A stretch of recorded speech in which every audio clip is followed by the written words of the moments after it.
So that's something the city has worked on really tirelessly. We're not, again, anywhere not done. We're not anywhere close to being done. So last summer, our Race Equity Task Force presented to council a really incredible report that laid out some really important guidelines. One of the things we did do is create a permanent commission. And then one of the other things we've done is we have the Department of Equity and Inclusion. And so what that is helping us do is really look inside the city government and making sure that our departments are really thinking about equity. So if they put forward a budget proposal, like each department puts forward a budget proposal to the city for funding that they need, was there a race equity component or equity component built into that? So that's that part. And then as we are doing our engagement efforts, we have worked really hard to ensure that we hear from residents who often are ignored, or that access is really limited because of language or cultural barriers. And so that is part, and we have the Equitable Engagement Blueprint, and our NIS department, which is Neighborhood Improvement Services, has a whole team, the community engagement team, and they are helping train a lot of different departments, and also the departments in the city when they're going to run an idea where they need engagement from residents. They'll team up with NIS, with Neighborhood Improvement Services, and ensure that they're going to follow that equitable engagement blueprint, and that how they're thinking about engagement really works to encompass a lot of the different voices who've been left out historically.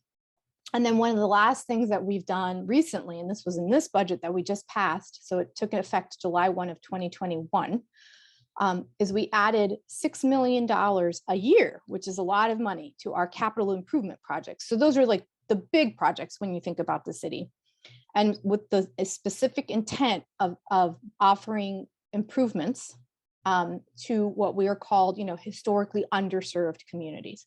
So while downtown has gotten all this love and attention, and other communities in Durham who are more affluent, or more white, have gotten attention, and when I say attention, I mean resources, other communities have been left behind. And so we need to really make sure that those communities also get the kind of infrastructure, that they also have a good tree canopy, that their sidewalks are there and repaired, and all of the other amenities that we know all residents deserve. That is a great question. I chaired Durham City's first racial equity task force, and we were together, 18 citizens from all across Durham. We came together, and 18 Durham residents came together, and we spent about 20 months together in this space with about 7 different committees where we looked at health, wealth, housing, education. We had, I think, 7 standing committees. So we have a 64-page report called A Loving and Urgent Call to Action that we authored. And in that report, there are recommendations on how we center racial equity in Durham, specific to Durham. So that's our guide. And I hope that that becomes a living document. I've spent the last year or so making sure that that information is out there and available to the public, along with my other task force members. And we have been conversing back and forth with the city and our other county agencies who are putting together a commission on racial equity. So we're moving along. And I think that because we have this blueprint, we kind of know where we're going. We can get there, no doubt. Oh, again, it's tapping into our history. We have a great legacy, Durham. Our history here has provided so many opportunities for so many different people.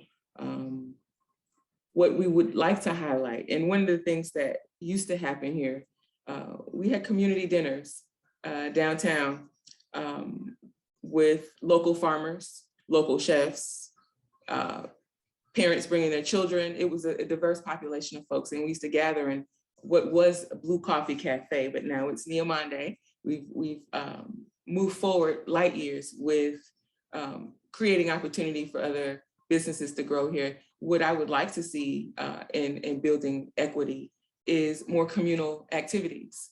And unfortunately, COVID has cut that down significantly. But we would have to develop what I think is a hybrid model for us to relate. I'm big on social media, big on technology and the opportunity to connect with folks all around the world. 24 hours a day. We will have to probably jump into that for a little bit more in the next year or so to continue to build relationships. But what I would like to see is more community opportunities to come together, not just at our baseball fields or at the farmer's market, but literally sitting down with each other in our homes. And what I got the opportunity to do recently was learn more about the history of Durham through an organization called Durham Cares.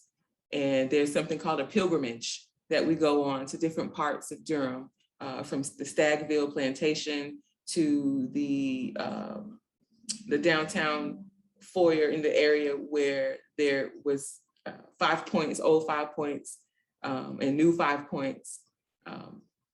I think a lot of Durham residents should have taken, would benefit from that pilgrimage so that they can understand the history of Durham.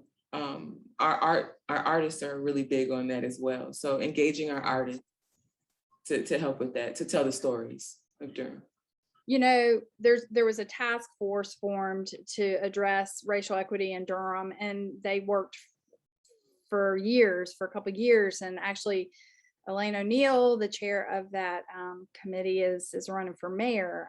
I can't even begin to tell you how much respect I have for her and for that committee and the work that they've done, because this is a serious issue that Durham has got to address and is addressing. But is it addressing the personal needs of every individual affected? That is the question, and I don't know the answer.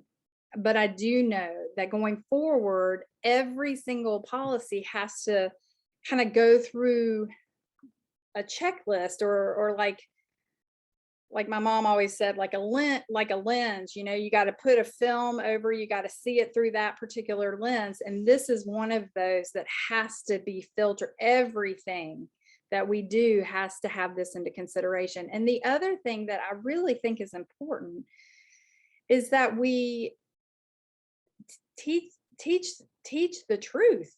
That we, when we were rewriting this narrative that we're working toward, that we are sharing our truth, not only the history of Durham, and how there's a large population in Durham that are direct descendants from Stagville. Have you ever even been to Stagville? Do you know of its existence? Let's tell these stories and let's be honest. And then let's do what we need to do and the right thing that needs to happen. I know it's a very generalized response to your question, but I generally believe that it's going to require that kind of lens, looking through everything with that lens, and having people like Elaine O'Neal and that committee continuing to do their work.